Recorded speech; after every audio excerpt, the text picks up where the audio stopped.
Kami memuji kebesaran-Mu,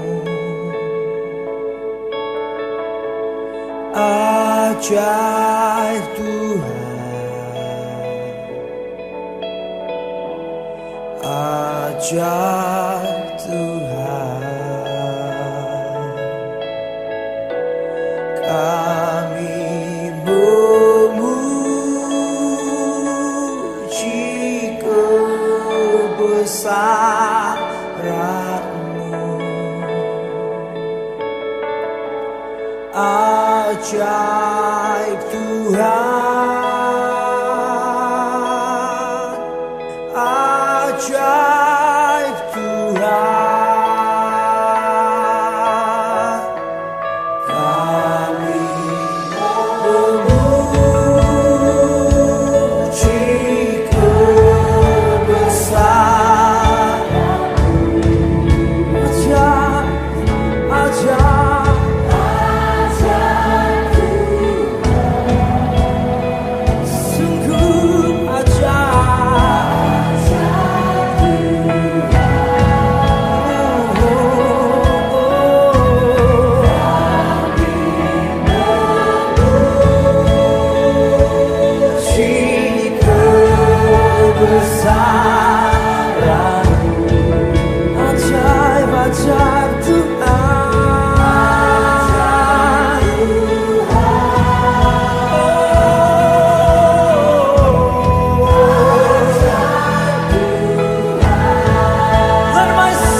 Salam sejahtera Bapak Ibu yang saya kasihi dimanapun Anda berada. Berjumpa kembali dengan saya Pendeta Nathan Jurnawan. Seperti biasa kita akan ibadah live streaming. Cuman ya hari ini saya agak santai dengan memakai batik karena kita akan berbicara tentang doa di Taman Getsemani. Oke. Nah, doa malam terakhir di Taman Getsemani. Ini adalah satu topik yang sangat menarik yang saya coba gali secara mendalam sehingga Bapak Ibu bisa mendapatkan banyak pengajaran-pengajaran penting melalui doa Tuhan Yesus di Taman Getsemani. Nah, doa yang tercantum di dalam Matius pasal 26 ayat 36 sampai 46 ini hanya terdiri dari 11 ayat. Tapi 11 ayat banyak kebenaran-kebenaran yang bisa kita gali. Nah, doa di Taman Getsemani ketika kami pergi ke Israel. Nah, disinilah Taman Getsemani itu. Jadi diperkirakan di taman inilah Tuhan Yesus pernah melakukan doa terakhir bersama dengan murid-muridnya sebelumnya besok dia akan ditangkap dan disalibkan. Okay. Nah, sebelum kita masuk ke pembahasan kita, terlebih dulu kita akan mendengarkan pujian penyembahan yang akan disampaikan oleh Bapak Pendeta Jonathan Prawira melalui lagu-lagu yang beliau karang. Ada 3 lagu yang akan kita dengarkan pada saat ini. Yang pertama, Padang Gurun menjadi taman Tuhan. Sesuatu yang gersang, tapi ketika Tuhan ada di sana, maka akan mengalami satu terobosan, satu perubahan. Nah, di Taman Eden inilah terobosan-terobosan banyak sekali terjadi. Kemudian yang kedua, aku berserah. Di Taman Getsemani inilah Yesus di malam yang terakhir berseru kepada Bapa, berdoa kepada Bapa, mencurahkan semuanya kepada Bapa karena dia tahu Bapa itu setia, Bapa itu mengasihi dia. Karena itu kita akan dengarkan pujian penyembahan yang akan disampaikan langsung oleh Bapak Pendeta Jonathan dan Prawira. Mari, waktu dan tempat dipersilakan.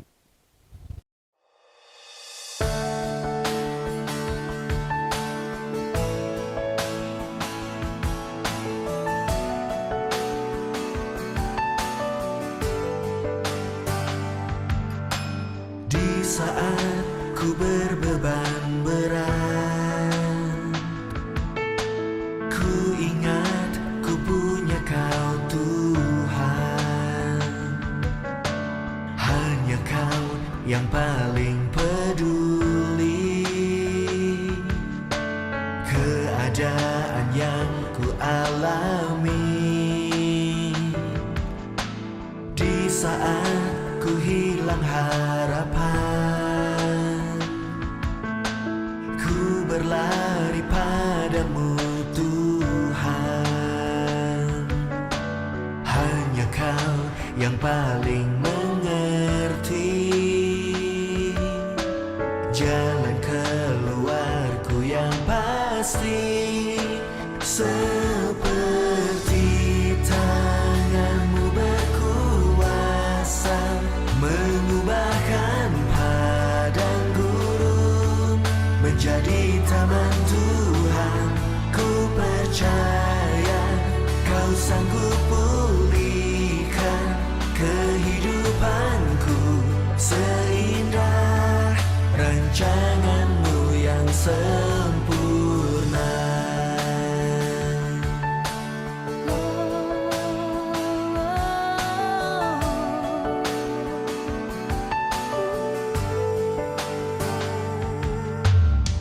Saat ku hilang harapan, ku berlari padamu Tuhan. Hanya Kau yang paling mengerti jalan keluarku yang pasti.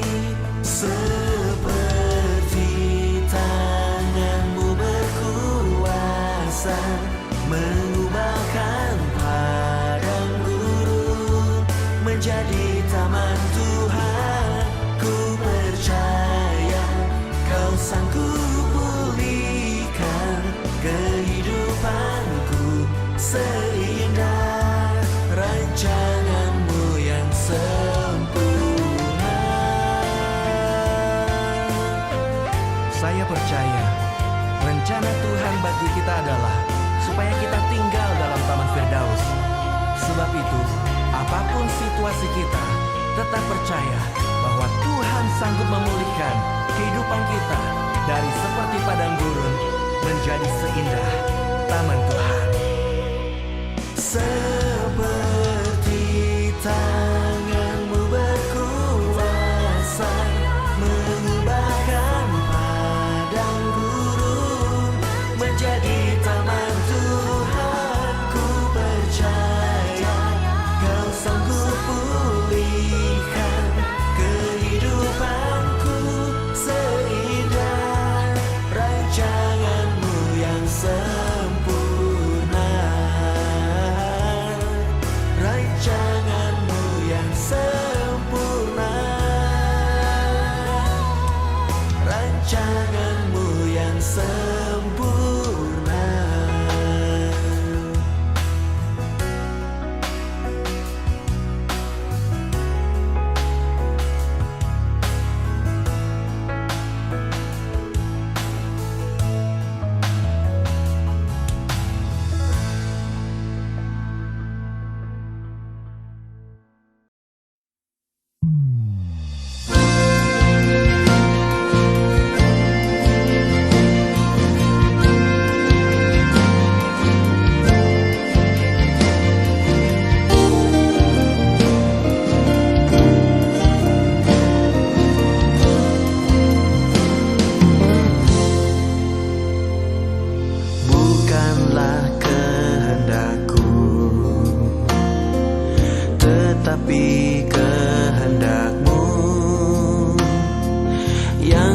bekerja di atasku, karena Kaulah Allahku. Bukan dengan caraku, namun dengan jalan-Mu, sebab Kau lebih tahu yang terbaik bagiku. Semua terserah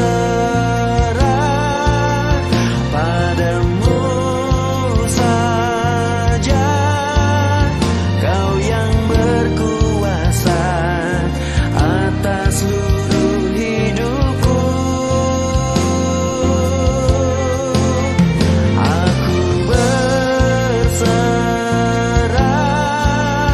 jiwa dan raga, rencana-Mu indah dan sempurna bagiku.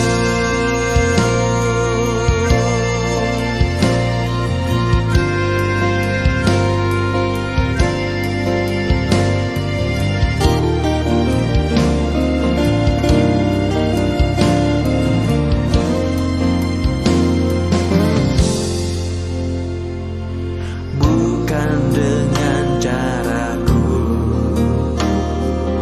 namun dengan jalan-Mu, sebab Kau lebih tahu yang terbaik bagiku. Semua terserah padamu saja, Kau yang berkuasa atas seluruh hidupku. Aku berserah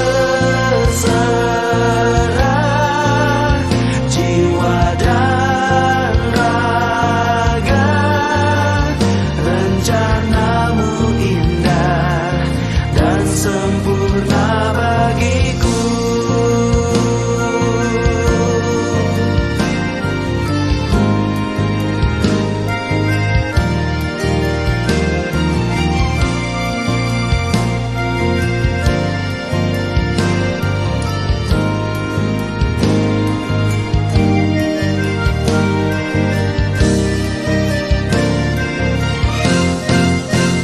Semua terserah padamu saja, Kau yang berkuasa atas seluruh hidupku. Aku berserah jiwa dan raga, rencana-Mu indah dan sempurna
selalu mengasihiku dengan kasih yang kekal. Pengorbananmu membuatku merasa berharga di matamu. Kau yang selalu menyayangiku dengan kasih yang sungguh. Kehadiranmu membuatku mengerti arti kehidupanku. Kau Tuhan adalah Bapa yang setia, tiada sekalipun ku ditinggalkan. Penghiburan yang ku rindukan selalu kau sediakan. Selamanya ku sembah Bapa yang setia, takkan kau biarkan ku terpisahkan. Yesus, kaulah sumber pertolonganku yang dapat ku percaya.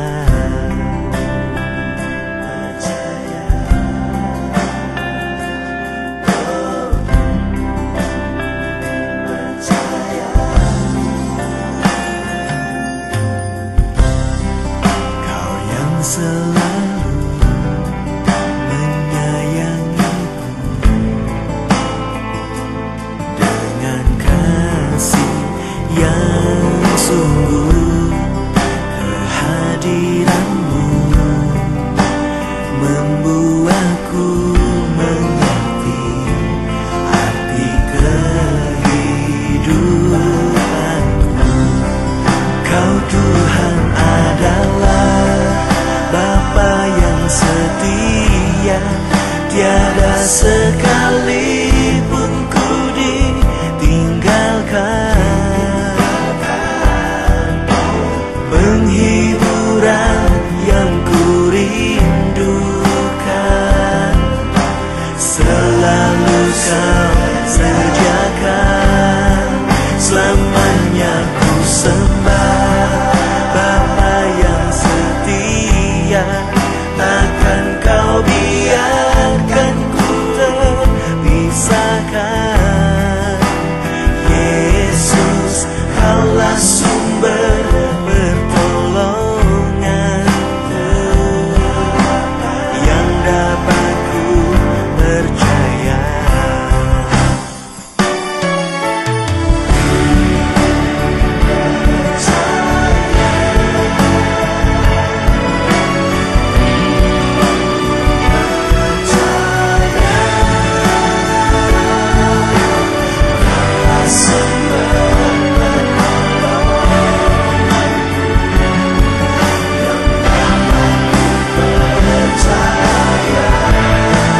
Kau Tuhan Allah, Bapa yang setia, tiada sekalipun ku ditinggalkan. Penghiburan yang ku rindukan selalu kau sediakan. Selamanya ku sembah Bapa yang setia, takkan kau biarkan ku terpisahkan. Yesus, kaulah sumber pertolonganku yang dapat ku percaya. Yesus, kaulah sumber pertolonganku yang dapat ku percaya.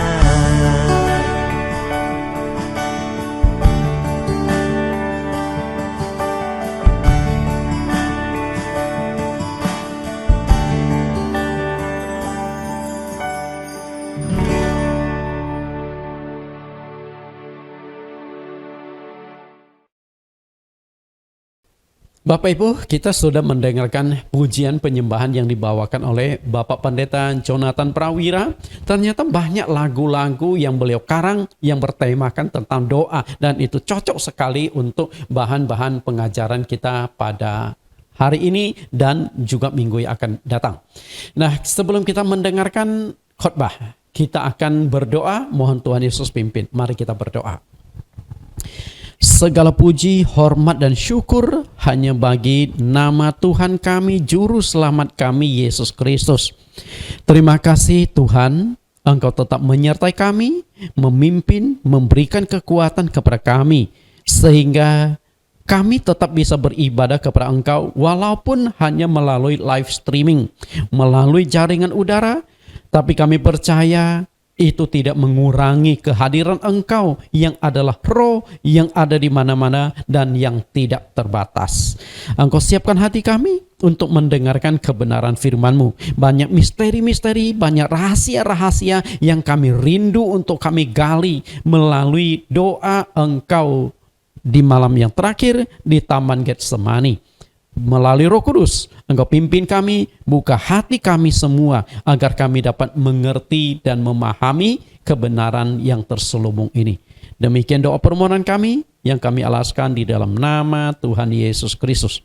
Amin.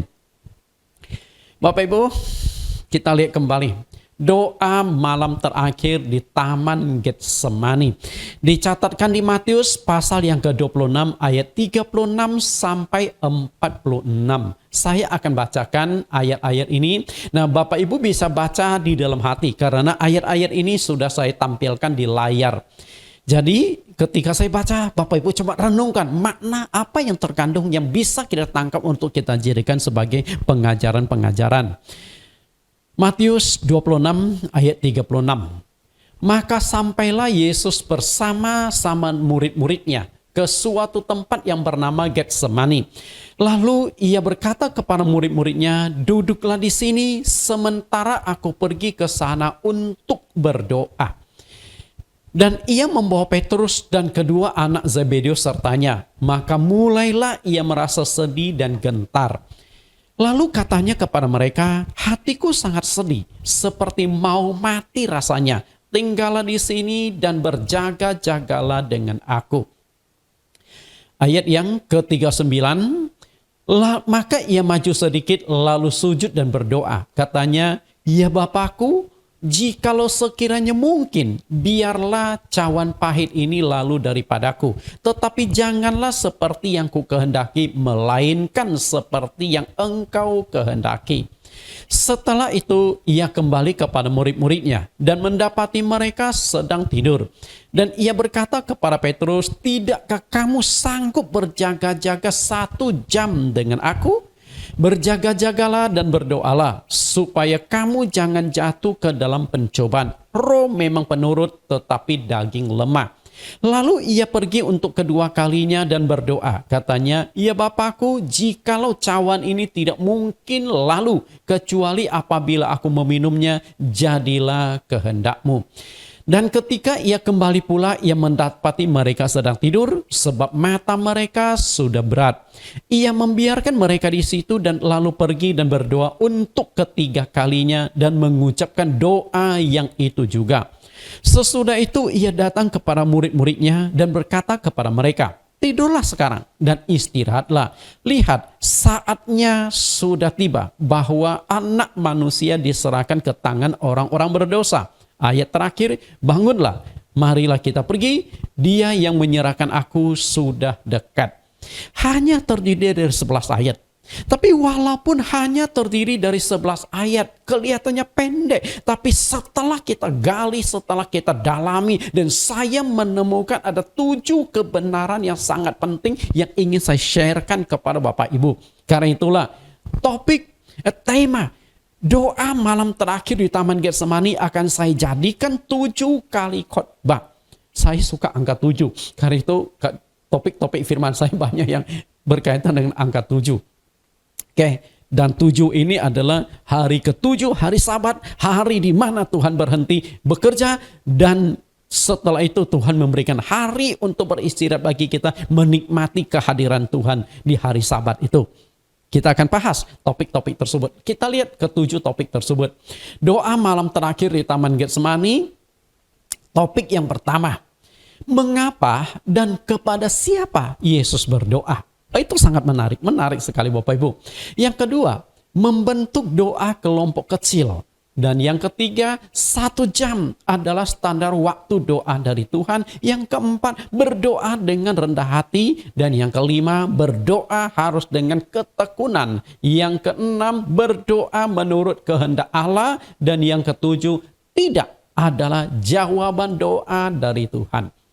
Bapak Ibu, kita lihat ternyata walaupun dari 11 ayat, namun kebenaran-kebenaran yang terselubung di dalamnya itu penuh dengan makna yang bisa kita ambil untuk kita jadikan pegangan di dalam kehidupan sehari-hari, khususnya yang berkaitan dengan doa kita kepada Allah di sorga. Kita akan kupas hari ini topik yang pertama. Mengapa dan kepada siapa Yesus berdoa? Nah, ini pertanyaan yang perlu kita gali. Bapak Ibu, Anda percaya enggak bahwa Yesus itu Tuhan? Percaya tidak? Kalau percaya, katakan amin. Saya yakin Anda percaya. Karena kalau Anda tidak percaya Yesus itu adalah Tuhan, Anda tidak akan duduk di depan TV, layar televisi, betul? Anda tidak akan ikuti khotbah saya hari ini. Justru karena Anda percaya Yesus itu Tuhan, Anda percaya Yesus itu satu-satunya juru selamat tunggal, sehingga hari ini Anda mendengarkan kebenaran yang ingin saya sampaikan kepada Bapak Ibu. Nah, yang menjadi pertanyaan kita adalah, Yesus itu Tuhan. Yesus itu Allah atau bukan? Nah, di sini mungkin ada perbedaan nih. Ada yang pasti setuju, Yesus Tuhan, semua setuju. Tapi Yesus adalah Allah, setuju enggak? Saya yakin sebagian besar setuju, tapi sebagian kecil pasti nggak setuju. Oh, Yesus itu Tuhan, tapi Yesus bukan Allah. Emangnya bedanya di mana Tuhan sama Allah ya? Coba deh Anda analisa. Coba buka kamus bahasa Indonesia. Tuhan dengan Allah di mananya bedanya? Ya. Nah, Yesus itu Allah. Nah, kalau Yesus itu Allah, mengapa Yesus masih perlu berdoa? Kan yang namanya berdoa itu hanya manusia. Dan kita berdoa karena kita ada kelemahan-kelemahan. Kita bukan maha kuasa. Sedangkan Allah itu maha kuasa. Tuhan itu maha kuasa. Kalau begitu kenapa Tuhan masih perlu berdoa? Coba Anda renungkan baik-baik. Betul? Lalu yang kedua adalah kepada siapa Yesus berdoa? Kalau dia adalah Allah, apakah dia berdoa kepada dirinya sendiri? Nah, ini kan jadi persoalan nih. Tanda tanya besar nih. Kepada siapa sesungguhnya Yesus berdoa? Jadi banyak misteri-misteri yang terselubung yang perlu kita gali, khususnya mengenal siapakah Yesus itu sesungguhnya. Saya akan berikan 4 alasan. Kenapa Yesus berdoa? Bukan hanya doa yang Yesus lakukan selama dia mulai terjun di dalam pelayanan ketika umur 33 tahun, ketika dia umur 30 tahun sampai 33 tahun. Jadi ketika Yesus mulai pelayanan, dia sering kali berdoa. Sering kali berdoa seorang diri di taman, sering kali di gunung, di bukit, seorang diri di pagi-pagi buta. Nah, selain itu pengajaran yang penting adalah di Taman Getsemani. Nah, ada 4 alasan kenapa Yesus berdoa. Yang pertama adalah untuk mendapatkan kekuatan.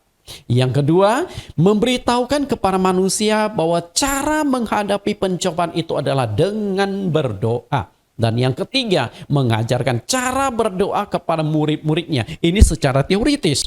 Dan yang keempat adalah memberikan contoh berdoa. Nah, ini praktikal. Jadi Yesus berikan teori dan juga Yesus berikan praktek di dalam doa. Oke, kita akan bahas keempat poin tersebut. Karena bahan ini cukup panjang, maka terpaksa saya akan percepat. Mudah-mudahan Anda bisa menangkapnya. Kita lihat, mengapa Tuhan Yesus berdoa? Yang pertama adalah untuk mendapatkan kekuatan. Mungkin Anda akan bertanya, loh kok perlu kekuatan? Berarti Yesus ada kelemahan dong. Nah, disinilah yang ingin saya gali dengan Anda. Kalau manusia ada kelemahan atau penuh kelemahan, wajar, maka kita berdoa. Lalu bagaimana dengan Yesus? Apakah dia juga ada kelemahan sehingga dia perlu juga berdoa? Itu kan menjadi pertanyaan yang sangat mendasar bagi kita. Mengapa Yesus berdoa? Jawaban mengapa Yesus berdoa itu sangat tergantung pada pengenalan kita. Siapakah Yesus itu sesungguhnya? Okay? Untuk mengenal siapa Yesus yang sesungguhnya itu tidak semudah yang Bapak Ibu bayangkan. Tidak semudah itu. Karena jika mudah sekali mengenal Yesus itu siapa, Orang Yahudi hari ini semuanya sudah percaya kepada Yesus Kristus sebagai Tuhan dan Juru Selamat. Betul? Tapi karena mengenal Yesus tidak sederhana itu, maka sampai hari ini bangsa Yahudi di mana negara Yesus dilahirkan tidak percaya kepada Yesus sebagai Tuhan dan Juru Selamat. Memang ada orang Kristen Yahudi, tapi minoritas. Mayoritas 90% lebih itu mereka masih menganut agama Yahudi, Yudaisme, yang kitab sucinya itu di dalam kitab perjanjian lama. Sisanya adalah yang Kristen itu. Berarti tidak mudah untuk mengenal Yesus.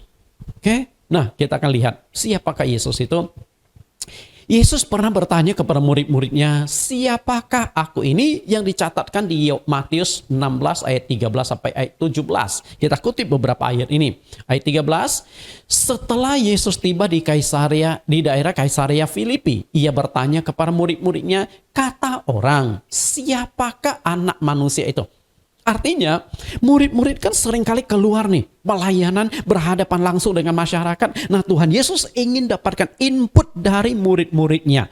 Siapakah aku ini menurut masyarakat? Lalu bagaimana jawaban dari murid-murid? Input yang didapatkan dari masyarakat itu, kita lihat di ayat 14. Jawab mereka, ada yang mengatakan Yohanes Pembaptis. Pada saat itu Yohanes Pembaptis sudah dipancung kepalanya, oke? Ada juga yang mengatakan Elia. Elia kan satu nabi besar di perjanjian lama. Dan ada pula yang mengatakan Yeremia, juga salah satu nabi perjanjian lama, atau salah seorang dari para nabi.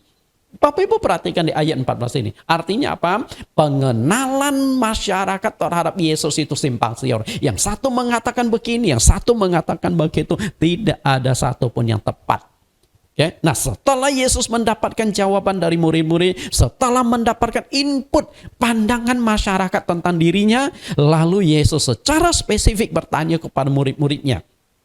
Ayat yang ke-15, lalu Yesus bertanya kepada mereka, tetapi apa kata kamu?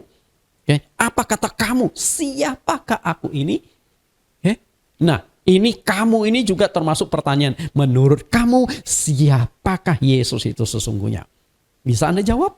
Mungkin Anda berkata, oh Yesus itu Tuhan. Oh, karena kita sudah mengenal, betul? Kalau kita belum mengenal, juga sama seperti orang Yahudi. Siapa Yesus? Kami nggak kenal. Kami nggak ada urusan. Betul nggak? Nah, kita lihat.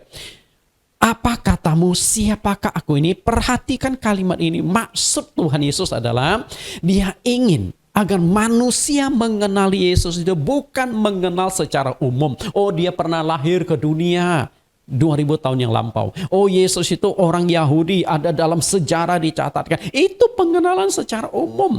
Betul? Atau, oh Yesus itu anak Allah. Itu juga pengenalan secara umum. Nah, yang Yesus kehendaki adalah mengenal dia secara mendalam, mengenal dia secara spesifik. Itu yang dikehendaki oleh Tuhan Yesus. Lalu bagaimana mengenal dia secara spesifik? Inilah yang mengalami kesulitan. Maka muncullah berbagai macam doktrin-doktrin. Muncul berbagai macam dikotomi tentang Yesus Kristus. Siapakah dia sesungguhnya? Nah, hari ini saya ingin mengajak Anda dalam kaitan Yesus berdoa untuk mengenal siapakah Yesus itu. Kalau dia adalah Allah, apa perlu Allah itu masih berdoa? Sama juga, kalau dia itu Tuhan, kok Tuhan masih perlu berdoa? Yang berdoa kan hanya manusia, betul nggak? Tuhan nggak mungkin berdoa. Oke, nah kita lihat siapa Yesus itu. Ketika kita ingin mengenal Yesus, kita harus mengenalnya dalam dua sisi. Sisi yang pertama adalah sisi rohani, dan sisi yang kedua adalah sisi jasmani. Kedua pengenalan ini akan sangat menentukan dan sangat membantu kita untuk mengetahui kenapa Yesus masih perlu berdoa. Nah, dalam sisi rohani itu adalah mengenal Yesus dalam sisi keilahiannya, kealahannya. Sedangkan mengenal dari sisi jasmani adalah mengenal Yesus dalam sisi kemanusiaannya. Jadi kedua ini harus jelas. Nah, mengenal Yesus dalam sisi rohani atau keilahiannya, harus Anda tahu Yesus adalah Allah seutuhnya. Allah seutuhnya.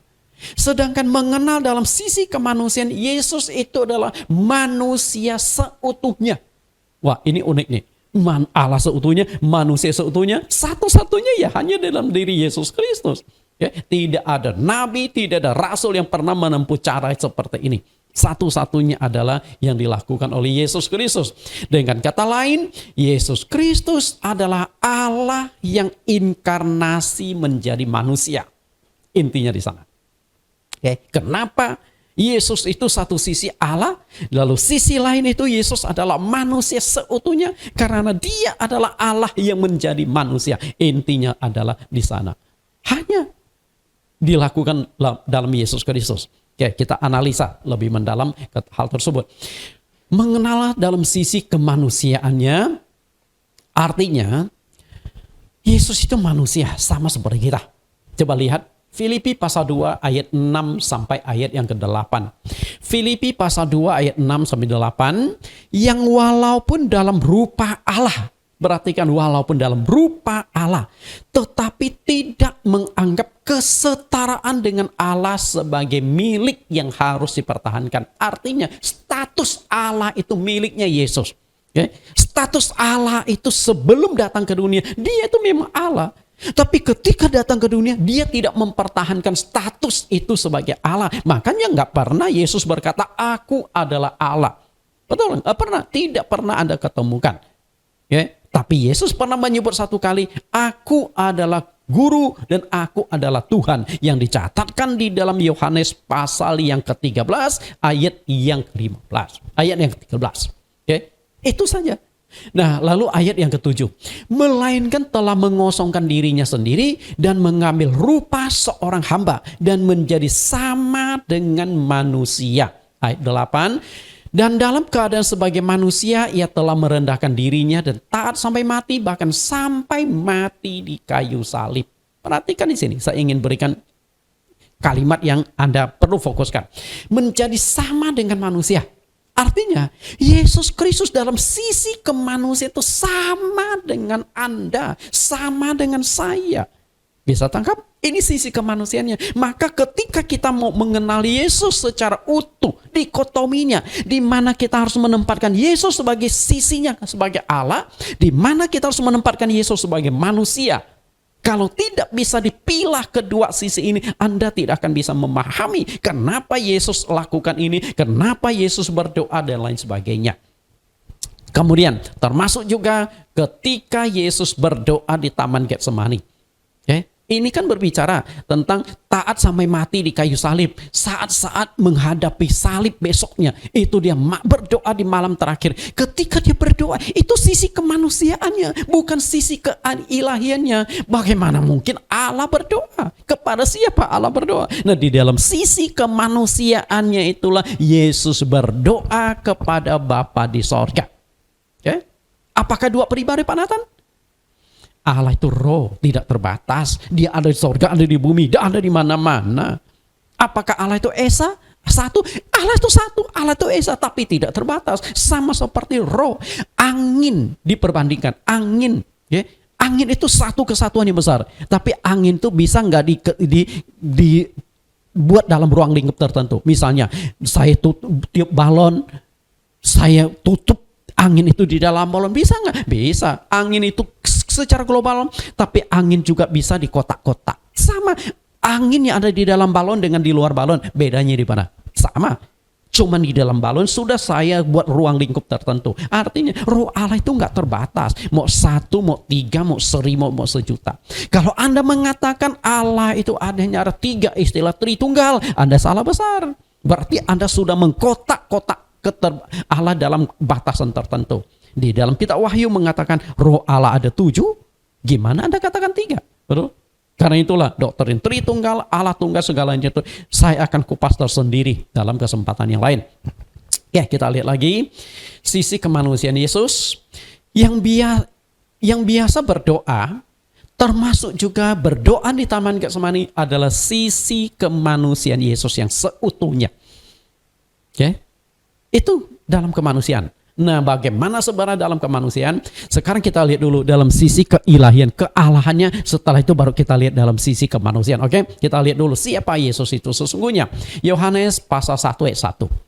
Pada mulanya adalah firman. Firman itu bersama-sama dengan Allah dan firman itu adalah Allah. Perhatikan kalimat ini jamak atau tunggal. Coba Anda perhatikan, jamak atau tunggal. Inilah permainan kalimat. Di dalam ayat ini ada jamak dan ada tunggal, betul nggak? Kata jamaknya adalah pada mulanya firman. Firman itu bersama-sama dengan Allah. Kata bersama-sama itu nggak mungkin tunggal. Jamak itu. Tapi setelah itu ditunggalkan. Nah sama juga Yesus dengan Bapa, kelihatan itu jamak, dua pribadi yang terpisah. Atau ada satu lagi Roh Kudus, Tritunggal kelihatan jamak. Padahal itu tunggal. Oke. Kemudian dari sini masuk ke ayat 14. Firman itu telah menjadi manusia dan diam di antara kita. Dan kita telah melihat kemuliaannya, itu kemuliaan yang diberikannya sebagai anak tunggal Bapa, penuh kasih karunia dan kebenaran. Yang perlu Anda tangkap di dalam ayat 1 dan ayat 14 adalah firman itu adalah Allah di ayat 1. Lalu masuk ke ayat 14, lompat ke ayat 14, firman itu telah menjadi manusia. Artinya apa? Allah menjadi manusia. Siapakah Allah yang menjadi manusia? Yesus Kristus. Bisa tangkap sampai sini? Artinya Yesus itu Allah. Nah kalau Yesus Allah, kok kenapa dia berdoa? Nah inilah ingin saya gali dulu dalam sisi kemanusiaan nantinya. Yang perlu Anda tangkap, firman itu Allah, firman itu menjadi manusia. Artinya Allah menjadi manusia. Dan ketika Yesus menjadi manusia, dia tidak mempertahankan statusnya sebagai Allah. Ya, seperti yang dikatakan di dalam ayat yang kita baca tadi. Nah, di dalam Filipi pasal 2, ayat yang ke-7 sampai ayat 9 tadi, bahwa dia tidak mempertahankan, tidak menganggap hak milik yang harus dipertahankan, itu status keilahian. Nah, status yang dia pakai apa? Anak tunggal Bapa. Artinya anak Allah. Itu hanya status, hanya sebutan. Oke? Kita lihat lagi bagaimana proses Allah menjadi manusia. Prosesnya adalah lewat kelahiran. Nah, kalau bicara kelahiran, berarti Yesus dilahirkan sebagai manusia yang normal. Kalau Anda di dalam kandungan ibu Anda 9 bulan, bukan berarti Yesus Tuhan di kandungnya 20 bulan. Enggak, tetap 9 bulan. Oke? Artinya manusia kok. Oke? Kemudian kita lihat kalimat ini. Yesus adalah Allah yang lahir menjadi manusia. Nah, untuk mengerti dengan jelas bagaimana Yesus adalah Allah yang lahir menjadi manusia, Anda harus baca lengkap Yohanes 1 ayat 1 sampai ayat yang ke-11. Baru Anda bisa lebih menangkap atau memahaminya. Nah, saya ingin mengajak Anda, kita teropong sedikit lah sebelum Yesus lahir ke dunia. Oke, kita lihat Yesaya pasal 9 ayat yang ke-5. Ini waktu Yesus belum lahir ke dunia. Masih statusnya sebagai Allah Bapa. Yesaya 9:5. Sebab seorang anak telah lahir untuk kita, seorang putra telah diberikan untuk kita. Lambang pemerintahan ada di atas bahunya. Dan namanya disebut orang penasihat ajaib, Allah yang perkasa, Bapa yang kekal, Raja damai. Nangkap nggak? Posisi Yesus sebelum lahir ke dunia. Kalau tidak nangkap kalimat ini, saya perjelas. Oke. Penasihat ajaib. Artinya Yesus itu penuh dengan hikmat. Allah yang perkasa. Jadi sebelum lahir dia tuh sudah dapat sebutan Allah. Dan bukan Allah biasa. Allah yang maha kuasa. Lalu dia juga sudah dapatkan sebutan Bapa yang kekal. Oke. Artinya yang di perjanjian baru Yesus menyebut Bapa. Itu sebenarnya dirinya sendiri. Cuman Bapa itu hanya suatu kiasan. Kiasan seakan-akan ada dua pribadi. Itu menghadapi orang Yahudi. Kemudian Raja damai. Raja di atas segala raja. Nangkap nggak? Yesus sebelum datang ke dunia, dia sudah memiliki status keilahian. Setelah itu dia lahir ke dunia. Lihat kembali di sini. Allah yang perkasa, Bapa yang kekal, Bapa yang kekal, Raja damai. Oke, perhatikan di sini. Yohanes 14 ayat yang ke-7 sampai ayat yang ke-10 untuk memahami apa yang dicatatkan di Yesaya. Sekiranya kamu mengenal aku, pasti kamu juga mengenal Bapakku.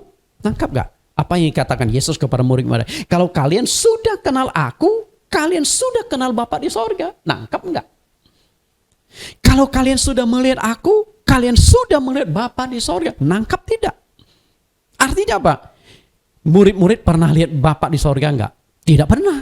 Tapi murid sudah pernah lihat Yesus. Jadi Yesus berkatakan, Kalau kalian sudah pernah lihat aku, berarti sudah pernah melihat Bapa di sorga. Kenapa? Karena aku tuh Bapa di sorga. Maksudnya, lalu kalau kalian sudah mengenal aku, berarti kalian sudah kenal Bapa di sorga. Kenapa demikian? Karena aku tuh Bapa di sorga yang lahir ke dunia menjadi manusia.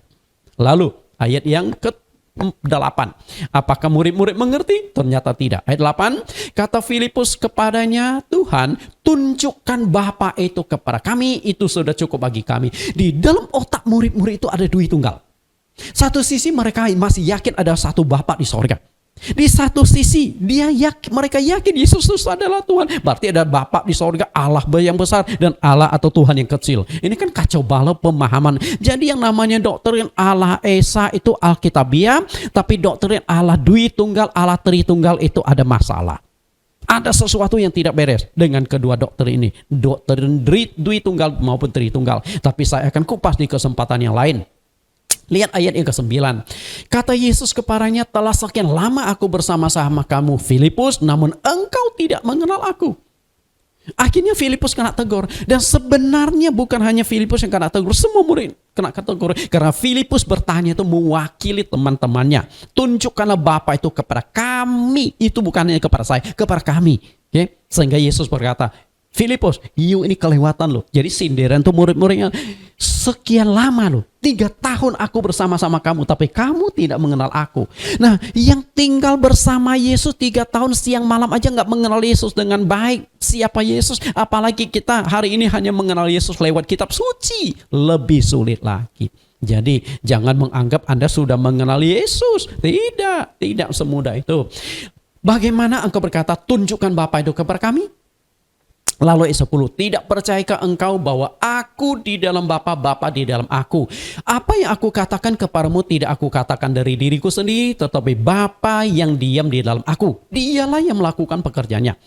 Perhatikan kalimat kedua, aku di dalam Bapa, Bapa di dalam aku. Artinya apa? Di dalam diri Yesus Kristus itu ada Bapa, dan di dalam diri Yesus Kristus itu adalah dirinya atau manusia. Artinya mengenal Yesus harus mengenal dari dua sisi. Sisi keilahian dari sisi kejasmanian. Sisi keilahian dan sisi kemanusiaan. Sisi rohani dan sisi jasmani. Itu baru bisa memahami Yesus dengan baik. Kita perhatikan lebih jauh. Yohanes pasal yang ke-14 ayat 10. Saya ingin Bapak Ibu melihat lebih jauh. Kalimat yang saya kasih tanda. Aku di dalam Bapa, Bapa di dalam aku. Maksud kalimat ini apa? Kita lihat bandingkan dengan ayat lain. Kolose 1 ayat 19-20. Karena seluruh kepenuhan Allah berkenan diam di dalam Dia. Dan oleh dialah ia memperdamaikan segala sesuatu dengan dirinya, baik yang ada di bumi maupun yang ada di sorga, sesudah ia mengadakan pendamaian oleh darah salib Kristus. Lalu ayat yang ke Kolose pasal 2 ayat yang ke-9 sampai 10. Sebab di dalam dialah berdiam secara jasmania seluruh kepenuhan kealahan. Dan kamu telah dipenuhi di dalam Dia. Dialah kepala semua pemerintah dan penguasa.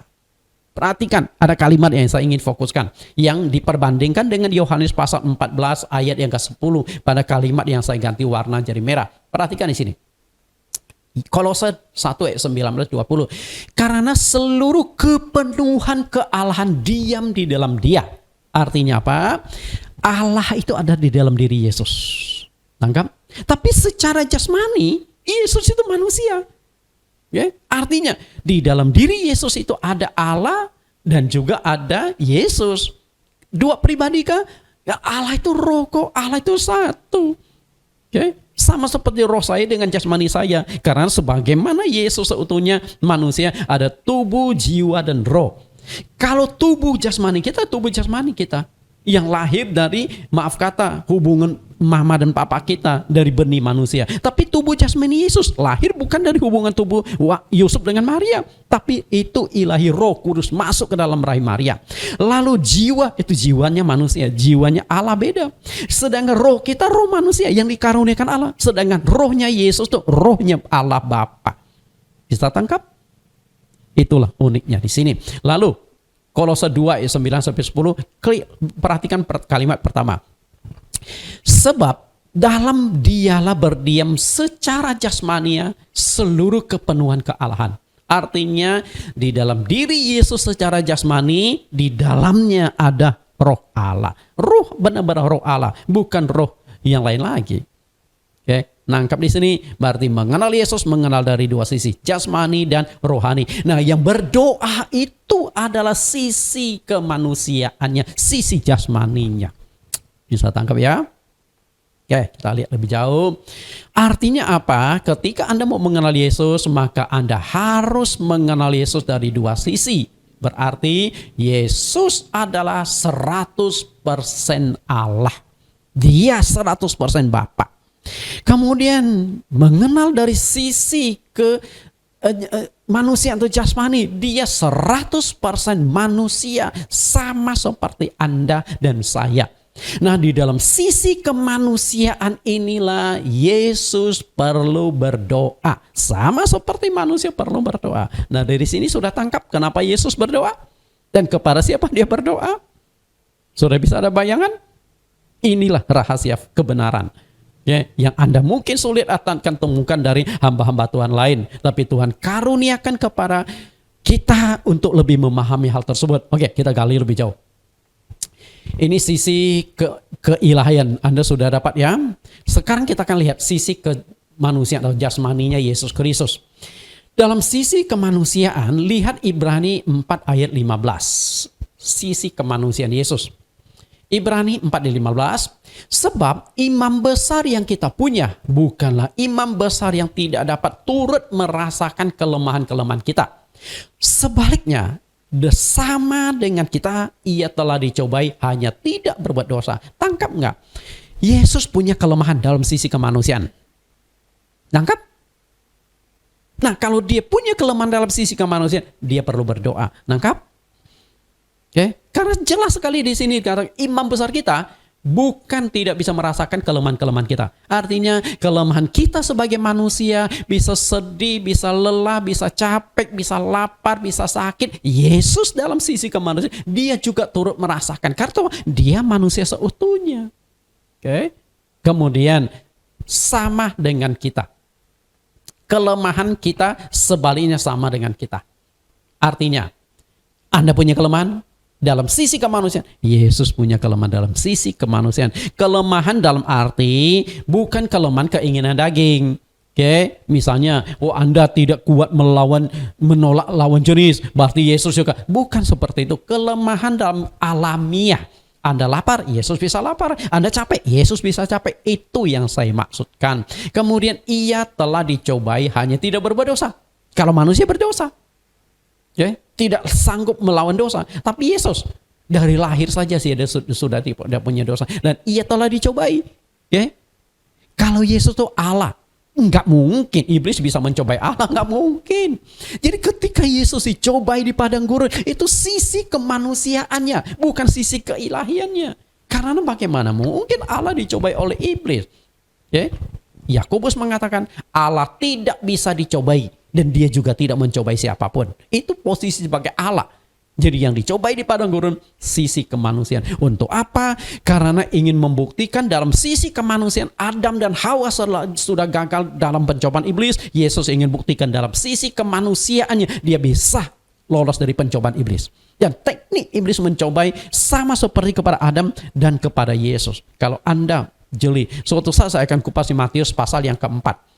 Tentang pencobaan Yesus Kristus. Saya ada tulis satu buku, Rahasia di Balik Pencobaan. Itu bukunya bagus sekali. Sekitar 450 halaman. Saya hanya kupas Matius pasal yang keempat ayat 1 sampai 11. Nah, sama juga nih, 11 ayat. Tapi saya bisa membuatnya pengajaran atau khotbah sebanyak 6 atau 7 kali. Kita akan analisa lebih jauh lagi. Dari sisi kemanusiaan, Yesus itu manusia seutuhnya sama seperti kita. Sama seperti kita. Artinya lahir seperti manusia umumnya. Dia dikandung. Iya. Kemudian maaf kata, Yesus juga menyusui kepada ibunya Maria. Manusia kok, lumrah kok. Kemudian disunat pada hari yang ke-8. Ini sisi kemanusiaannya. Karena kalau Yesus itu Anda anggap 100% Allah, loh kok Allah disunat? Jadi yang disunat itu sisi kemanusiaan Yesus. Sisi keilahiannya? Enggak. dia adalah Allah. Ya. Kemudian bisa merasa lapar, perlu makan, minum untuk hidup.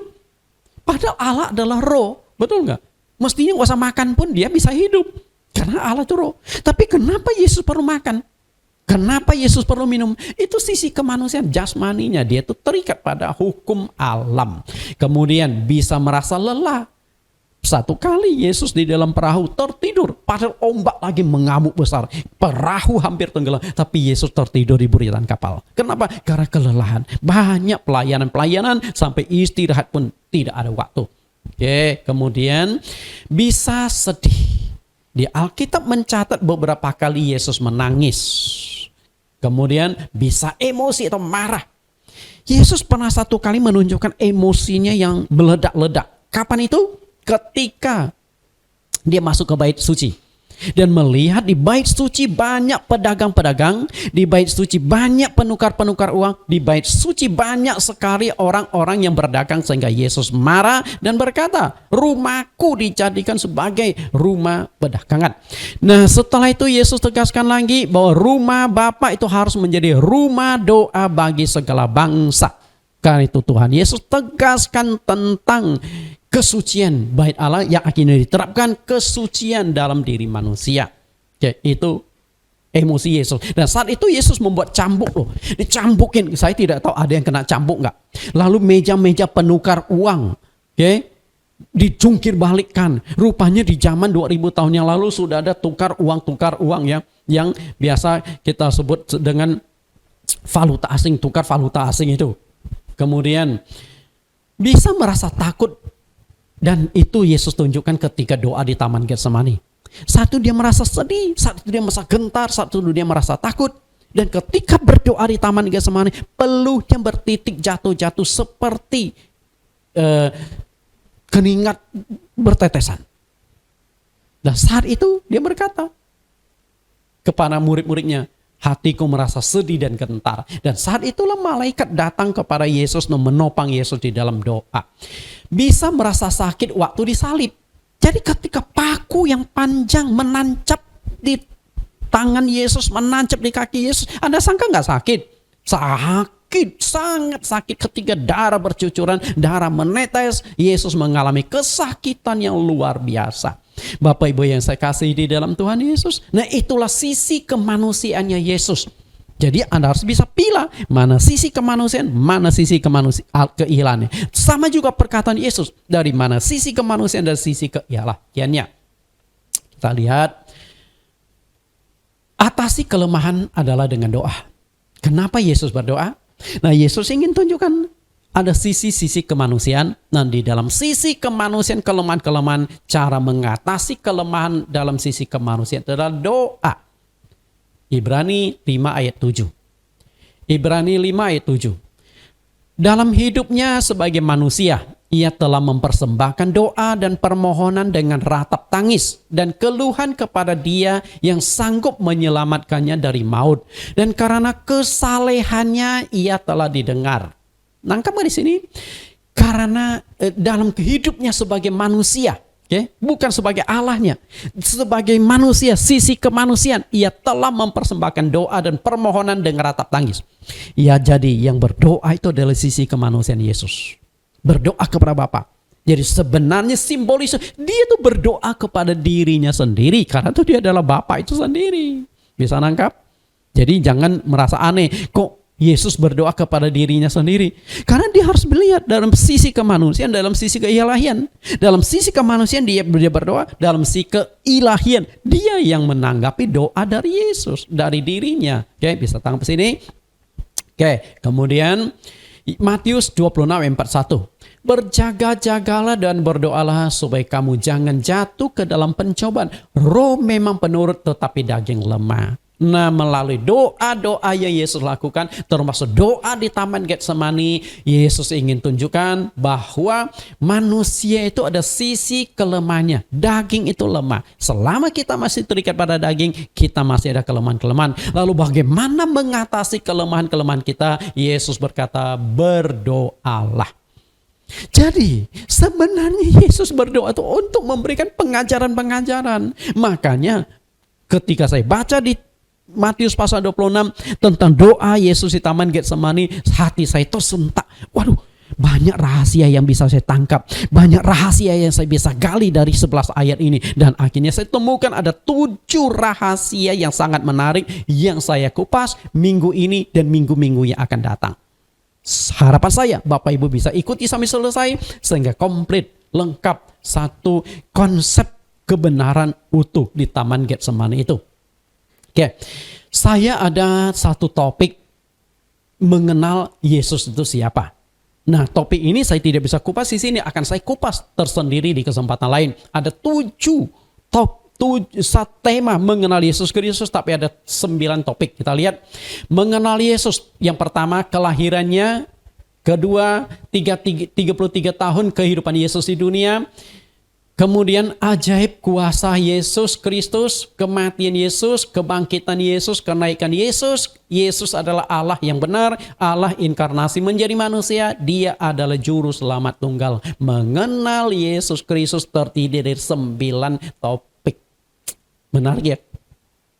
Karena itu Anda bisa ikuti. Di mana Anda bisa ikuti dan temukan pengajaran ini, Anda bisa kunjungi link YouTube kami di Bible Teaching Ministry. Karena bahannya sedang saya susun, belum selesai. Kalau sudah selesai, saya rekam dan Bapak Ibu bisa menonton. Bukan hanya di Indonesia, tapi di seluruh dunia yang bisa mengerti bahasa Indonesia. Anda bisa nonton, sehingga harapan saya Anda benar-benar mengenal Yesus dengan tepat.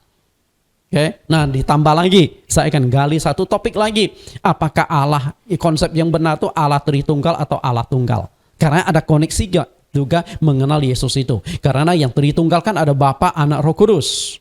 Nah, saya akan kupas juga tentang topik Roh Kudus. Topik Roh Kudus minimal 15 kali pertemuan. Jadi banyak yang ingin saya bagikan kepada Bapak Ibu, cuman keterbatasan waktu. Ini saja kita kejar dengan waktu. Oke, kita lihat lagi. Yang kedua, mengapa Yesus berdoa? Memberitahukan kepada manusia bahwa cara menghadapi pencobaan iblis adalah dengan berdoa. Itu tujuan yang kedua. Kita lihat ada 4 macam roh. Keempat macam roh itu, yang pertama roh Allah, yang kedua roh malaikat, yang ketiga roh iblis, dan yang keempat adalah roh manusia. Jadi roh itu hanya ada 4. Hewan ada roh enggak? Enggak ada. Karena yang ada roh itu baru bisa interaksi. Allah bisa interaksi dengan malaikat, iblis, dan manusia. Demikian pula sebaliknya. Okay? Bisa terjadi interaksi. Kalau yang tidak bisa interaksi karena tidak memiliki roh. Roh itu hanya bisa interaksi, berkomunikasi dengan roh. Nah, lalu bicara tentang roh iblis, di Alkitab mengatakan bahwa iblis itu dikenal dengan sebutan roh jahat. Okay? Roh jahat. Kalau manusia begitu jahat karena ada roh jahat di dalam dirinya, maka dia menjadi orang yang jahat. Roh jahat, lihat di Matius 10 ayat 1, perkataan Tuhan Yesus. Yesus memanggil ke-12 muridnya dan memberi kuasa kepada mereka untuk mengusir roh-roh jahat dan untuk melenyapkan segala penyakit dan segala kelemahan. Perhatikan penegasan Yesus, roh-roh jahat. Yang dimaksudkan apa? Iblis. Yang merasuki orang, yang membuat orang stres, yang membuat orang tersiksa, yang membuat orang jadi jahat. Jadi yang namanya kerasukan setan, ada memang cara kasar setan bekerja. Orang berguling-guling, berhisteris, teriak-teriak. Tapi banyak caranya halus. Dia tidak sadar di dalam dirinya ada roh jahat. Petrus pernah mau diperalat oleh roh jahat. Sehingga Yesus pernah menegur Petrus dengan keras, "Nyala iblis daripada aku." Betul? Yudas dipakai oleh setan menjual gurunya. Apakah Yudas jatuh guling, teriak-teriak? Enggak, sangat halus cara kerja iblis. Tapi di dalam diri Yudas sudah ada setan yang bekerja. Nah, Yesus ingin disingkirkan. Lalu roh jahat sebutan dari Rasul Paulus. Kita lihat Efesus 6 ayat 12. Karena perjuangan kita bukanlah melawan darah dan daging, tetapi melawan pemerintah-pemerintah, melawan penguasa-penguasa, melawan penghulu-penghulu dunia yang gelap ini, melawan roh-roh jahat di udara. Lihat lagi, roh-roh jahat. Kenapa disebut roh jahat? Karena memang jahat. Berusaha menghancurkan hidup manusia, berusaha merusak hidup manusia. Jadi ketika berbicara tentang musuh, berbicara tentang musuh, Anda semua orang punya musuh. Oke, bukan berarti Anda juga jahat kalau punya musuh loh ya. Karena apa? Misalnya dalam bisnis ada persaingan, orang jahat berusaha menghancurkan bisnis Anda. Ini kan jadi musuh Anda. Padahal Anda tidak berbuat jahat hanya karena iri. Yesus punya musuh nggak? Ada orang pemimpin Yahudi itu memusuhi Yesus. Jadi Anda mungkin orang baik tapi tetap dimusuhi. Artinya Anda punya musuh. Siapapun Anda. Ketika berbicara musuh, ada dua macam musuh. Pertama adalah musuh jasmani, yang konkret nih. Kalau saya tahu ini orang jahat, mau berbuat jahat kepada saya bisa analisa, saya bisa tahu. Hanya dari tatapan mukanya saja kita tahu dia benci kita enggak, atau dia ada maksud licik kepada kita enggak. Kita bisa tahu. Okay? Nah, tapi ada satu yang sulit kita deteksi, yaitu yang abstrak. Okay? Roh yang abstrak ini. Nah, roh yang abstrak ini dia hanya ngintip dari jauh, kita nggak bisa lihat-lihat, dia bisa lihat kita. Okay? Nah, musuh yang tak kelihatan ini yang paling berbahaya. Serangannya tidak bisa diprediksi. Kapan dia akan menyerang, di mana dia akan menyerang kita, bagaimana cara dia akan menyerang kita, kita tidak tahu. Karena apa? Musuh abstrak itu adalah si iblis. Kalau musuh abstrak menyerang kita, kita tidak tahu. Maka satu-satunya cara menghadapi musuh abstrak itu adalah berdoalah. Karena peperangan kita seperti yang dikatakan Efesus pasal 6 tadi oleh Paulus. Peperangan kita bukan melawan yang kelihatan, tapi melawan pemerintah-pemerintah. Berarti iblis punya sistem kekuasaan, melawan roh-roh jahat di udara. Bisa tangkap, melawan sesuatu yang tidak kelihatan. Maka yang tidak kelihatan itu harus bisa dihadapi dengan doa. Nah, iblis bisa mencobai manusia dengan berbagai macam cara yang sulit sekali kita hindari. Dia bisa menyerang secara langsung. Okay? Banyak contoh iblis menyerang langsung. Nah, Ayub pernah diserang oleh iblis secara langsung. Kemudian melalui manusia atau melalui orang jahat. Jadi kadang-kala iblis bisa memakai orang jahat untuk menyerang, menghancurkan hidup kita. Kemudian bisa menggunakan peperangan. Lalu bisa menggunakan musibah atau bencana. Dan 4 macam cara iblis menghancurkan hidup manusia pernah diterapkan kepada Ayub. Menyerang secara langsung. Tiba-tiba api turun dari langit membakar habis semua kambing domba Ayub. Kemudian tiba-tiba ada orang jahat yang disebut orang-orang Sheba datang menyerang.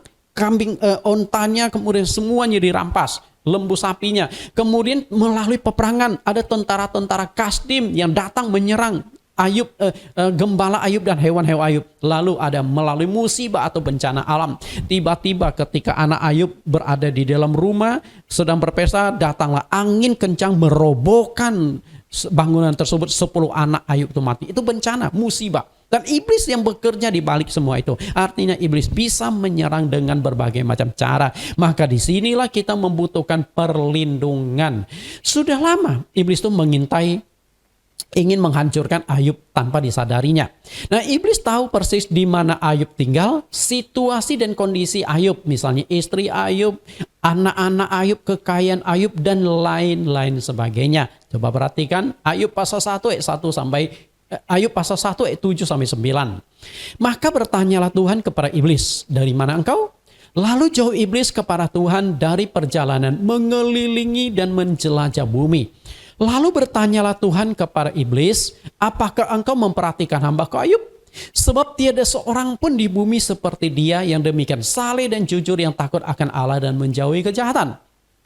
Oke, ketika Tuhan bertanya kepada iblis, kamu pernah lihat Ayub enggak? Iblis tuh tidak bertanya, Ayub yang mana ya? Kayaknya di muka bumi ada ratusan ribuan Ayub deh. Iblis tidak bertanya seperti itu. Tapi langsung iblis menjawab apa? Ayat 9. Apakah dengan tidak mendapat apa-apa Ayub takut akan Allah? Artinya Ayub yang satu ini sudah lama diincar oleh iblis. Sudah lama mau dicoba iblis, sudah lama mau diserang oleh iblis, tetapi tidak bisa. Kenapa demikian? Karena ada pagar perlindungan dari Tuhan.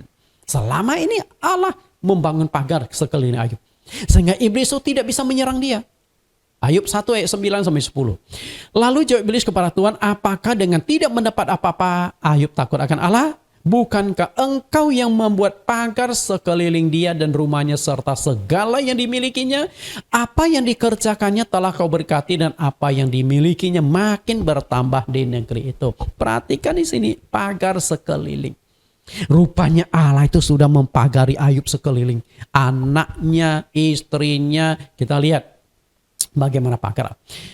Anda jangan membayangkan pagar Allah itu seperti pagar rumah Anda. Ini nggak ada gunanya menahan serangan iblis. Tadi saya sudah katakan ada dua macam musuh. Musuh jasmani dan musuh rohani. Pagar ini mungkin sedikit menolong kita untuk menangkal musuh jasmani. Sepeda motor Anda mungkin aman. Atau sesuatu yang ada di rumah Anda aman karena setelah dipasang pagar. Kalau ada maling masuk pagar, lompat pagar, maka dia bisa digebukin, bisa diterken maling. Betul nggak? Kalau tidak tanpa pagar, ya kan sulit. Kalau diambil, sulit dideteksi.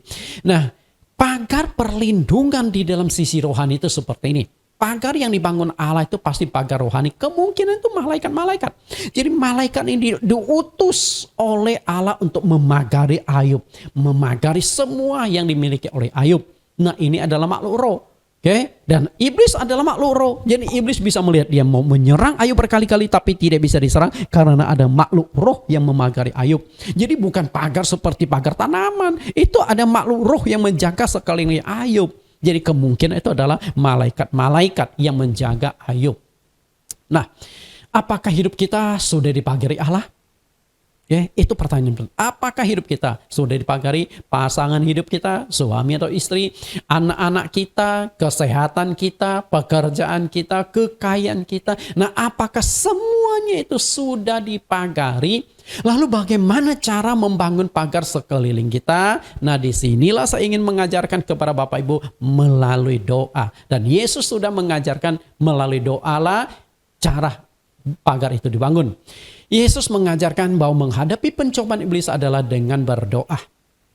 Lihat baik-baik. Lukas 22 ayat 31 sampai 32. Simon, Simon, lihat. Iblis telah menuntut untuk menampi kamu seperti gandum. Tetapi aku telah berdoa untuk engkau supaya imanmu jangan gugur. Dan engkau apabila engkau sudah insaf kuatkanlah saudara-saudaramu. Perhatikan ini. Itu perkataan Tuhan kepada Petrus. Petrus, hati-hati. Iblis lagi mengincar engkau. Lagi menampi atau melakukan seleksi untuk menjadikan engkau sebagai target untuk dicobai. Tapi Tuhan berkata, aku sudah berdoa untuk engkau. Artinya adalah menghadapi pencobaan iblis adalah dengan berdoa. Nah, itu yang ingin Yesus sampaikan di Taman Getsemani. Kenapa Yesus berdoa?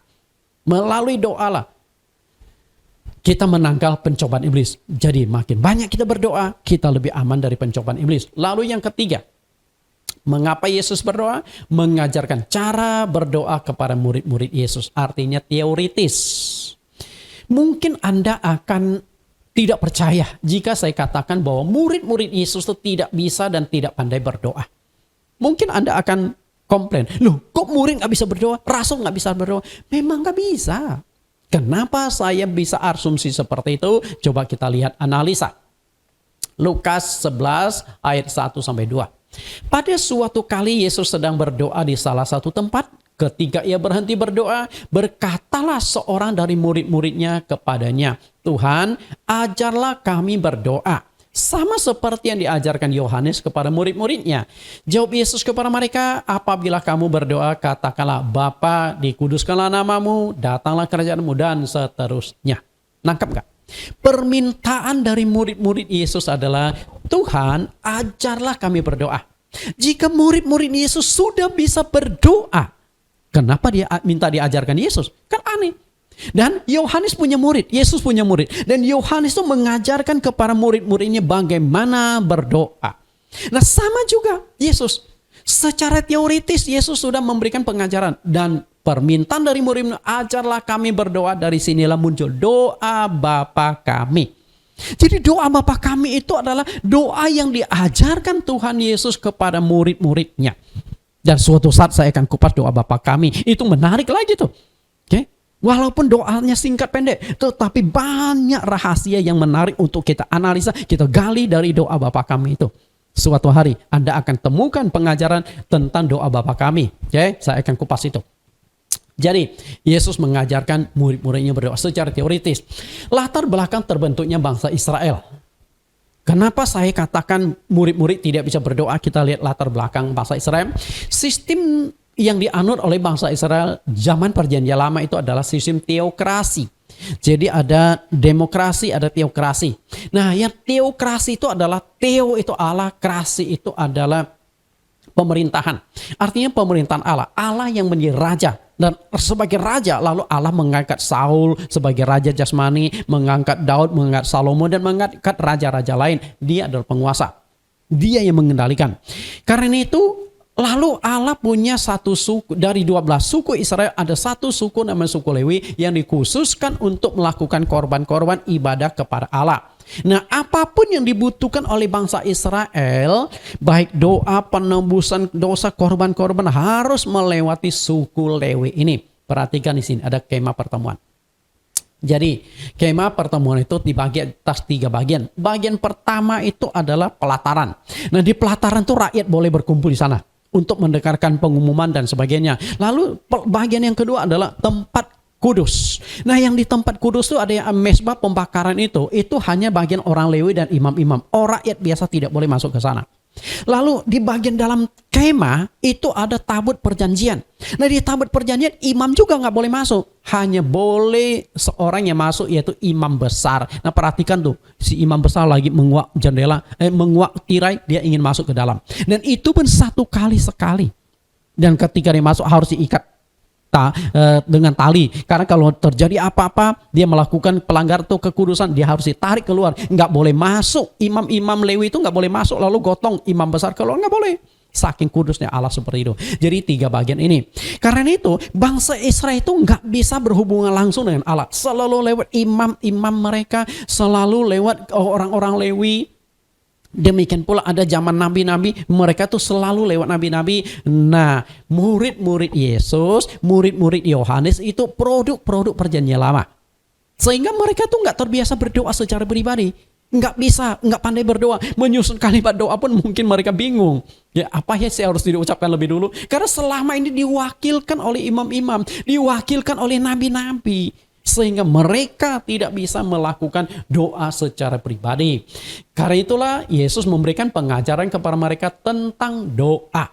Bagaimana kita harus berdoa, kapan waktu doa, kapan harus berdoa, di mana harus berdoa, berapa lama harus berdoa, sikap tubuh dan hati dalam doa, khasiat dan manfaat doa, dan masih banyak pengajaran-pengajaran Yesus secara teoritis diajarkan kepada murid-murid. Ya. Nah, tetapi masalahnya hanya teoritis saja nggak cukup, maka harus ada praktek. Sehingga topik yang keempat adalah memberikan contoh berdoa atau praktek.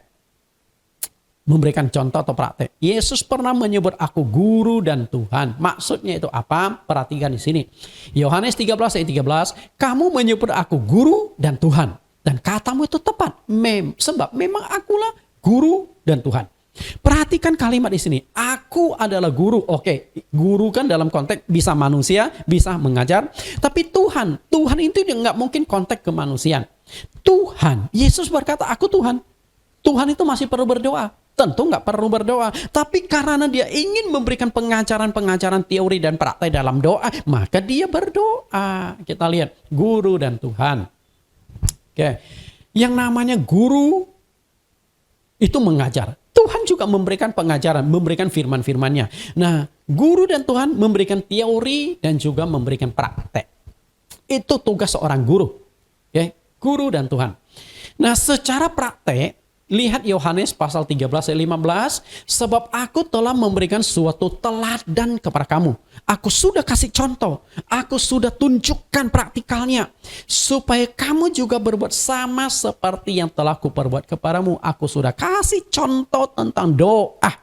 Bagaimana berdoa, kapan berdoa, di mana berdoa, dan lain sebagainya. Yesus sudah kasih contoh semua.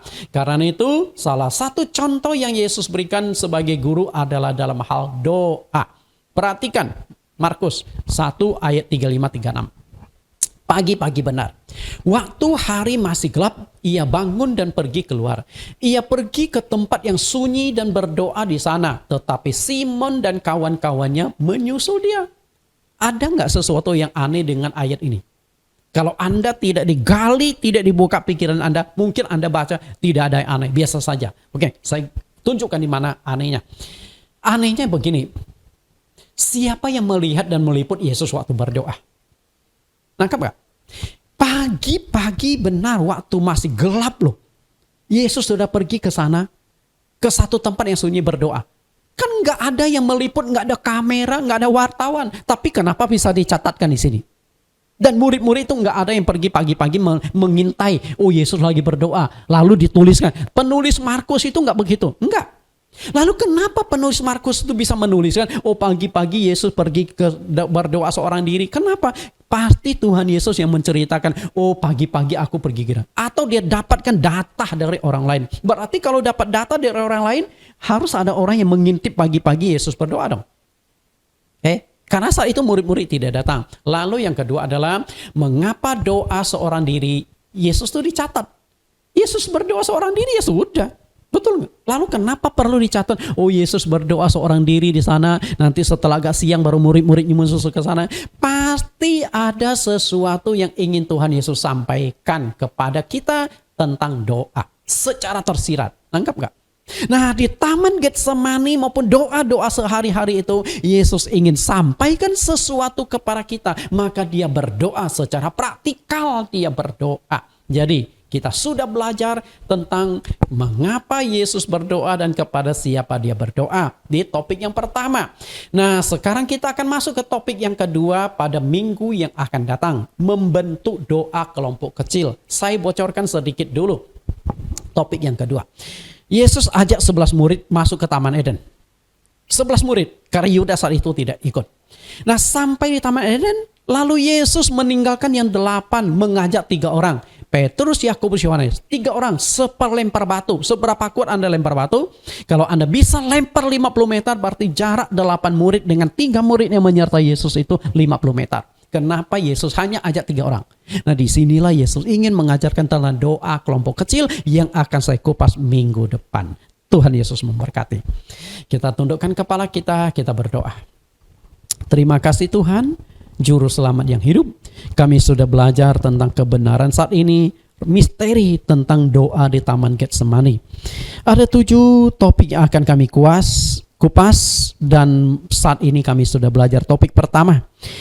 Pimpin kami terus Tuhan, supaya kami belajar untuk topik yang kedua sampai yang ke-7, sehingga terbentuk satu konsep kebenaran untuk kami pahami bersama. Tema tentang doa di Taman Getsemani ini. Terima kasih untuk penyertaan-Mu. Dalam nama Yesus Kristus kami telah berdoa. Amin.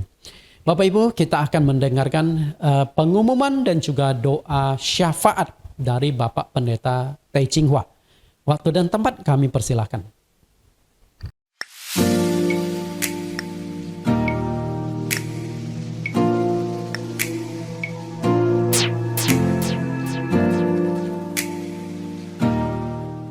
Terima kasih Pendeta Nathan sudah melayani firman Tuhan minggu ini melalui live streaming. Tuhan Yesus memberkati. Saya menyampaikan beberapa pengumuman dan pokok-pokok doa. 1. Berhubungan masih tingginya jumlah positif COVID-19 untuk bulan Juni, Juli, kita masih tetap ibadah secara live streaming. Harap seluruh jemaat dan simpatisan tetap setia beribadah walaupun lewat online. 2. Dibuka pendaftaran calon baptisan air angkatan ke-21. Baptisan akan diadakan tanggal 3 Juli 2021. Informasi pendaftaran bisa menghubungi Pendeta Tony Hartanto di 081388633968. Sementara yang mendaftarkan diri sudah sekitar 15 orang. 3. Telah dibuka kelas pengajaran Alkitab 3 kali pertemuan lewat Zoom untuk topik kebenaran tentang pembasuhan kaki. Pelajaran pertama telah dimulai tanggal 14 Juli 2021. Bagi yang tertarik ikut kelas pengajaran ini bisa mendaftarkan diri ke Pendeta Tony Hartanto di 081388633968. Peserta yang mendaftar mencapai 72 orang. 4. Bersyukur atas pimpinan dan penyertaan Tuhan tanggal 12 Juni 2021 di Gading Serpong, Gereja Yesus Kristus Allah Esa telah menandatangani kerjasama sebagai mitra dengan Sinode Gereja Esa Indonesia. Dengan demikian, Gereja Yesus Kristus Community tidak bernaung lagi di bawah CMC. 5. Mulai minggu ini, dalam live streaming, Pendeta Nathan akan mengupas doa malam terakhir di Taman Getsemani. Tema ini terdiri dari 7 episode mini seri khotbah bersambung. Mari kita bersatu dalam doa. Tuhan Yesus, terima kasih untuk ibadah live streaming hari ini.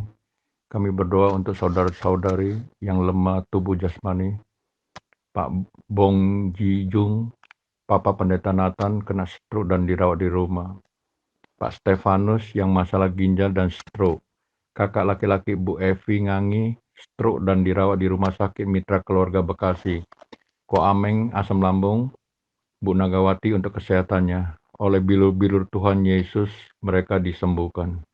Kami juga berdoa untuk kondisi COVID-19 yang masih tinggi di dunia maupun di Indonesia, supaya cepat selesai. Pelaksanaan vaksinasi di Indonesia bisa berjalan dengan baik. Kerjasama pemerintah dengan tenaga medis yang baik akan mempercepat vaksinasi semua warga negara Indonesia. Kami juga berdoa untuk keamanan dan kedamaian di Indonesia, khususnya TNI, dalam menghadapi kelompok bersenjata di Papua. Dan doa kami untuk pembelian gedung gereja GCC. Semua pokok doa ini kami alaskan di dalam nama Tuhan Yesus Kristus. Bapak Ibu, kita sudah mendengarkan doa syafaat dan juga pengumuman. Dan saat ini kita akan akhiri ibadah kita. Mari angkat tangan Bapak Ibu. Yesus Kristus, Tuhan dan Juru Selamat kita, sumber segala berkat, akan menurunkan berkat-Nya yang luar biasa atas kehidupanmu. Maka engkau akan diberkati dalam setiap pekerjaanmu. Apapun yang dijumpai tanganmu akan memberikan hasil. Kerjakanlah. Saudara-saudari akan diberkati di dalam hal keamanan. Yesus Kristus sanggup melindungi engkau kemanapun engkau melangkah.